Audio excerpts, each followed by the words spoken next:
doing, Del? Good seeing you again there, Michael. Hot out there, isn't it? Oh man, it's crazy. Yeah. 99 today. Yeah. Sweating my balls off. Wow. Crazy week in this heat, you know? Yeah. It's Yeah. tough working outside. Yeah. Tell me about it. So I'm just been doing landscaping Yeah. for my dad owns a company, so you know that I've been telling you about it. But this week he's just instead of doing our normal, I normally work in the office, but this week it's been all hands on deck. So you've been outside in this heat wave. Yeah, a lot of water. Yeah. Yeah, and he pays me more, so Okay. All right. kind of couldn't pass it up. So all in all, though, guess it's the worst of my problems today, right? Oh yeah. Yeah. There's other problems. Well, I mean, like, you know, just like what I've just been dealing with, everything like in early recovery and stuff, and trying to bounce back. You know, dealing with the family and all. Glad my dad didn't fire me.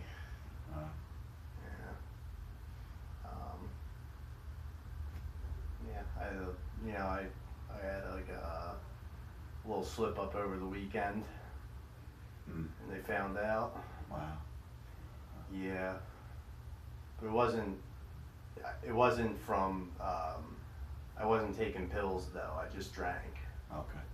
So, but they were still mad because every time you know these meetings are and the Al-Anon they're going to, and they tell you like the dangers of drinking, and so they were pretty pissed. Pretty pissed, yeah, to say the least. What was said?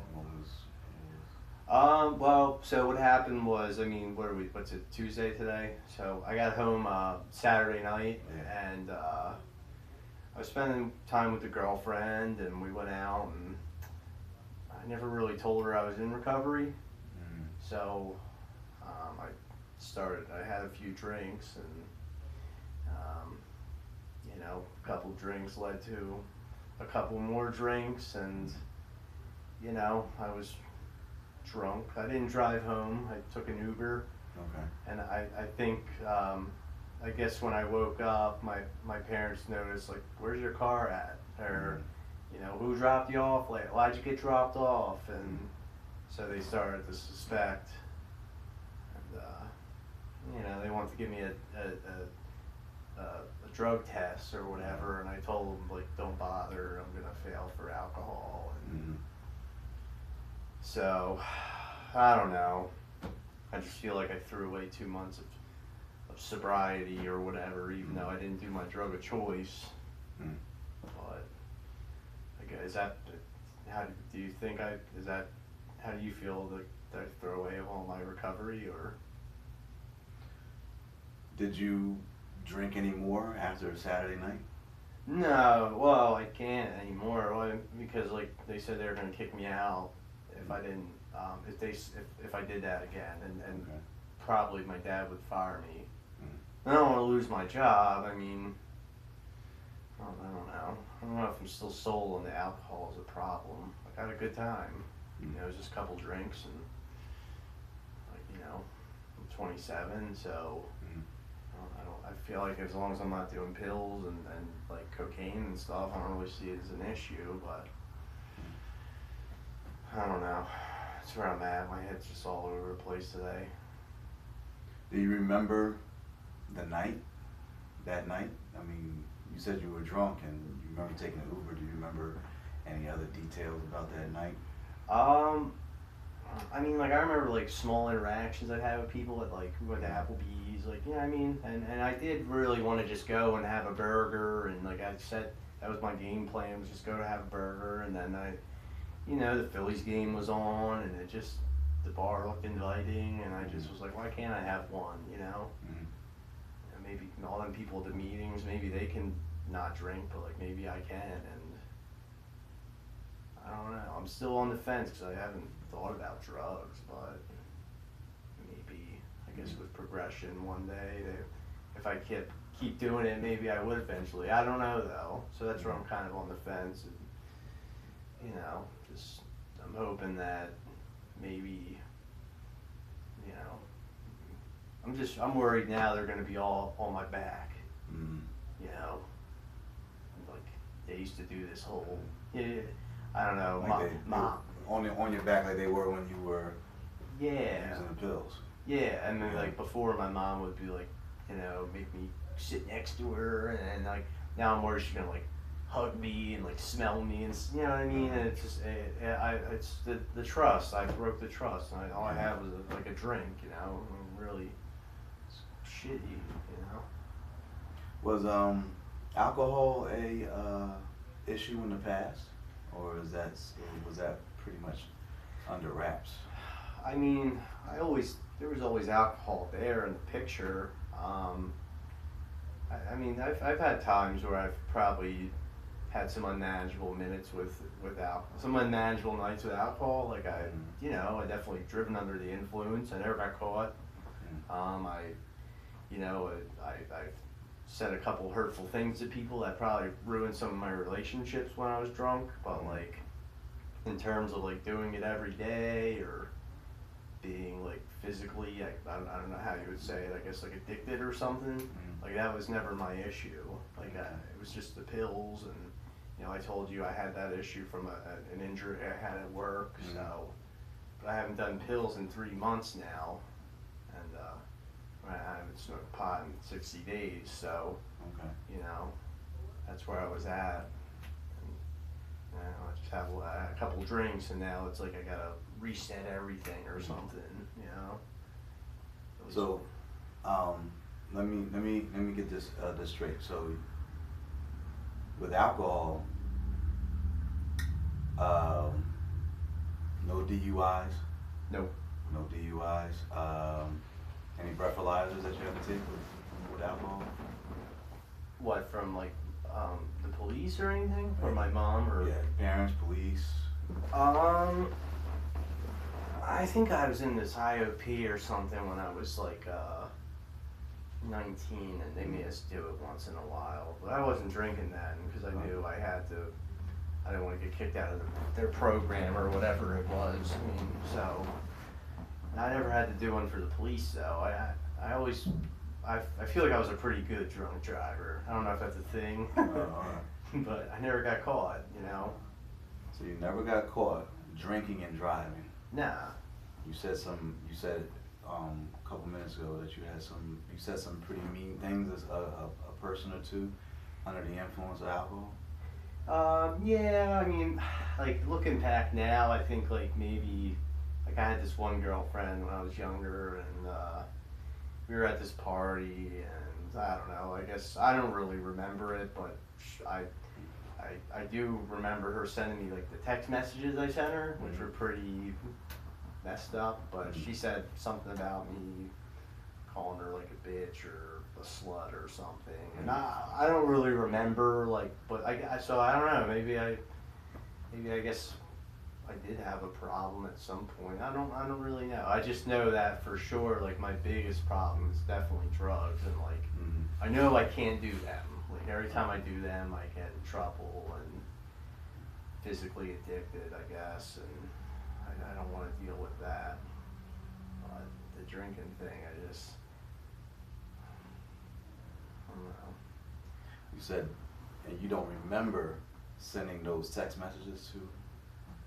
No, I don't remember doing it, but I do remember her showing me the next day. Like I remember like vividly her being mad, and then I said something like, "Why are you not talking?" And she sent me like, you take like, I guess like a screenshot, and she sent me the text messages, and it was pretty hurtful stuff I said. Yeah, so when you saw the text messages, how'd you feel? How'd you feel about kind of like your words that you said? Kind of like a dick. I don't know. I just was like, I was just like, man, I was just more. I think I was just more upset that like the relationship was gonna probably come to an end because of what, you know, and that we had been together for 8 months. So like, I mean, I really liked this girl. So, and she mentioned a few other times, I guess, but I don't remember specifics because, like I said, it was a couple of years ago. But Yeah, so I guess alcohol has somewhat, I don't know, impaired some of my stuff, like my relationships with the girl, and clearly now it messed up the trust I have with my mom and dad. But I don't know, I just still struggle with it, man. I don't know what it is. I mean, I can't, like, if you were to say right now, can you promise to me you'll never drink again? Like, I don't know if I'd be able to say yes to that. I don't know, Del. So sitting here talking about the issues with alcohol recently, Yeah. how do you feel now about alcohol as far as an issue? Because in the beginning, I'll tell you, in the beginning you said, you know, pills, but, I never had a problem, alcohol wasn't my thing, but now you're telling me that you're lacking some memory of some things that you have done, there's some things that you've said under the influence, driving drunk, driving under the influence. Yeah. And most recently, with your girlfriend, going out to Applebee's and. Yeah, I mean, I don't think she had a problem with it. It was more my parents. I mean, 'cause she doesn't know I have a problem. I never really told her. We've only been together for 2 or 3 months, so I didn't really tell her, like, hey, I was stealing my parents' shit and doing pills 2 weeks before I met you. But I don't know. I think just like if I feel like if I tell her that, she'll judge me. She just comes from a pretty good background, so. I met her at college, so I don't want her or my peers to judge me. But I don't know. I think some of the stuff you said like kind of rung a bell, like made me think about that stuff I went through in the past. I don't know if, like I said, I think if I were to drink, I at least now know that like I would never drink and drive or. I mean, you had enough, you were thinking enough to know not to drive drunk the other night on Saturday night. Right. You said you called an Uber. Yeah, well, which was great. she called us an Uber, and Okay. I wasn't too drunk, but I think she kind of said like, hey, we shouldn't drive home, and I just kind of hopped in, and Okay. next thing I know, I woke up in the morning, and I was getting yelled at by my mom, so. Well, she sounds like a keeper, huh? What do you think? Who, my mom or the girlfriend? You gotta keep your mom. Yeah. Yeah, the girlfriend's good, I guess. I mean, I just, now I'm like, do I introduce her to my parents? Are my parents gonna tell her about my addiction before? I don't know, it's just pretty, it's a pickle I'm in, Del. I'm glad I can talk to you about it and be non-judgmental or whatever, but still have to like go home and deal with them, and it sucks because like I feel like I'm doing well, but they're saying because I drank, I'm now like, oh, the trust is gone, and I worked hard to get the trust back from them, and it's back to square one now. So. Is that how they feel? Do they feel as though you gotta start from ground zero with trust and build it back up to? I don't know. I didn't really ask them yet. We've kind of just been distant. Like I said, it was like 2 days ago. Sunday, Monday, 2 days ago, and like I don't know. I just feel like I've just been avoiding. I guess delaying the inevitable, right? Yeah. I mean, is it? I mean, they're definitely gonna bring it up. Got paid more. You kept your job. Are those signs of them? My dad more. My dad always like kind of brushed it off. I think he's just like, maybe if I give him more responsibility at work, he'll get back. And my mom's always the one that kind of forces my dad to be mad about it, when I don't think he even gets mad. Like, he drinks too. Like, not, he probably drinks more than I do. I only had a couple. Like, he probably drinks 5 or 6 a night easily. I had 3 or 4. So I don't know. I mean, I feel like just like, like, I don't know. Sounds like you're more worried about the relationship between you and your mom than you and your dad. Yeah, like I know my dad worries about me, and he like obviously doesn't want me to do pills and cocaine and stuff, and like he was the one that found me like the 3 months ago, like I was telling you when I first had met you, how like I kind of went into a blackout and I passed out in my room, and they came in and found all my paraphernalia. So like I told you about that, but but like I feel like now he's okay. Like he's like, all right, he's doing the right thing, he's working. But like my mom, every little thing, it's like if I'm like an attitude, it's like, oh, did you relapse? Like, so I don't know. I don't want to move out, but I'm thinking like, all right, like, and it might be a good thing for me to stay because they are keeping me kind of accountable. But I don't know. Maybe we'll have to do a family session or something soon. We can arrange that here. Yeah. Yeah. It might be good. I feel like my mom like might be more. She'll probably take the session hostage, and me and my dad will just sit there in silence. But Well, we can have rules set up in the beginning to make sure that, your parents understand that, you know, we're here for you. okay. You know, you're the focal point.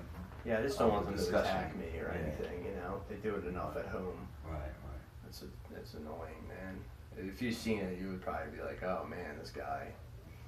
And is both of them equally, or just your mom is Well, more than your dad? I think my mom pressures my dad to like kind of, take on that authority. But like when she's not home or she's at work, like me and my dad watch sports, we shoot the shit, we barbecue, like. But like as soon as my mom raises a point, then he like immediately runs to her side. So I don't know. I mean, that might happen in here. It might not. I don't think either of them ever did therapy. This is my first time in therapy, so I'm not really sure how it would go. But It sounds like your mom is making your sobriety the focal point of everything. yeah, I mean, it's just like I just wish she would give me a little space. I mean, like she's like, oh, I'm losing sleep at night, and I'm like, I have 60 days clean. Like, why are you losing sleep at night? Like, I don't get it. You want to talk about anything else, like No. sisters, brothers, family? It's like, I mean, my siblings are both older than me, like, so they're living their life. I'm still at home because, like, obviously I had that problem, and it set me back financially, so I can't really afford my own place yet. That's why I've been working extra hard to get out. But I don't know. I mean, me and my mom, we're always butting heads, and she's always right about everything, and so I just avoid her if I can. But I mean, I love her. She always probably means good, but it's just annoying, man. It's like almost 30 years old, like the hell. And I'm respectful though. I live in their house. I get that, but at the same time, it's like I'm working. I'm not doing pills. Like, why are you so on my shit about alcohol when my dad's literally in the other room having a beer, watching the Phillies game? Like, that's just what I want to be able to do one day. It's just like, after a long day of work, just like have a beer or two. Like, I'm not talking about every day. Like, maybe once in a while. And I don't know. I know that's my own thing. I need to figure out, but right now, it's just a huge stressor at home. So, but I guess time will tell. Let's have a quick scenario. Can we do a quick scenario? Sure. All right. How about this scenario? I want you to tell me what it would look like. What would it look like if your mother wasn't always on your case? What would home look like? What would it feel like? What would you be doing? Well, like if she weren't on my case about like. If your drugs sobriety, and alcohol, if your sobriety wasn't the focal point of every conversation that she has, and you had normal conversations and and so on and so forth. What would it feel like? What would it look like? I mean, I don't know. I mean, it's always been something like even before drinking or drugging, it was like, oh, getting on my case about being not involved enough about sports, or I never read enough. Like, and anything I did was never good enough. So I can't really even remember a time where there wasn't some type of criticism about something. I mean, I feel like, okay, I get it. Like, maybe now is the first time they have a valid reason to be concerned about me, but like, it's never been like, my dad was like he pushed me to do good, and then my mom would just like beat me down emotionally. Like it was like, you're doing, like, dad, it was like, you're doing good, son, like, keep trying, keep pushing, you'll be good if you keep practicing. And my mom, it was just like, you suck, like, you're doing horrible, like, it was just never good. Now it's like, it's almost like she's like a victim or something. Like, I'm losing sleep, I can't eat, I can't work, you're fucking destroying my life. And I'm sitting here like, wait a minute, like, I'm the one suffering here, you know? So the focal point is not, it doesn't feel like the focal point is you. No, I think it's her, but I don't know though. I mean, I might be wrong. I don't know. That's just what. But how does it feel? How does it feel to you? That's how I feel. Yeah, I feel like it's just always about her. And probably my dad would agree. Definitely not in this setting though. But between me and him, when I talk with him, just shooting the stuff after work, he tell me, yeah, your mom needs to calm down with you and like take it easy. And but I don't know. I mean, I don't know if that's something she's gonna change ever. So I'm thinking maybe I just need to get out of there and move on and just work and become a, whatever they say in those meetings, productive member of society or whatever that is. Are you not now? Nah, I guess some people would say, oh, you're 27 and living with your parents still. I mean, I was able to save a lot of money by doing that, but it's starting to get to the point where it's just crazy. Like, I gotta get out of there, maybe. It'd be less of a headache to just pay the bills and on your own and everything than it is to be home and trying to save money and basically mom. Yeah, for sure. I think like I think you're right there. Like, if I just were to get my own place and make good money, it's fairly reasonable, and I'd still be able to save and pay back my school loans. But yeah, and then I don't know, I just wouldn't have to deal with all that stuff every day, But go back to the accountability piece though. Who would keep you accountable? With what? In terms of like, in terms of drugs and alcohol. Who you said that your parents keep you accountable when it comes to those things. Yeah. Who would keep you accountable, or how would you keep yourself accountable? I don't know. Like, I met a few of these people at like the meetings and stuff, and like I know you suggested that to me, like, give that a shot at least, and I did, and I like them. I think they're good, and like some of the people I've met there are like, you can tell they like really care about you. Like, it's not like a phony, or like they go out of your way to help you. Like, it's very caring, and I don't know if I guess I could rely on that. I guess I would have to maybe like step up my attendance at the meetings, and I don't know. I'm not gonna ask the girl to move in with me. I just met her 3 months ago. It's kind of quick, especially if I get one of those, whatever, drink too much stupors and screw that up too. Maybe, who knows anymore. But I feel like in reality, like, I don't know if like my drinking has anything to do with my parents, but I feel like they just place too much expectations on me. Like, sometimes it just makes me want to like go out and use, but I don't. But times. And it sounds like they've always had, or at least mom has both have always had those high expectations for you. Yeah. I mean, even like when I got my injury at work, like my mom would be like, why don't you just hurry up with the physical therapy? Like, you're being lazy. So like, I felt like I had to do more at therapy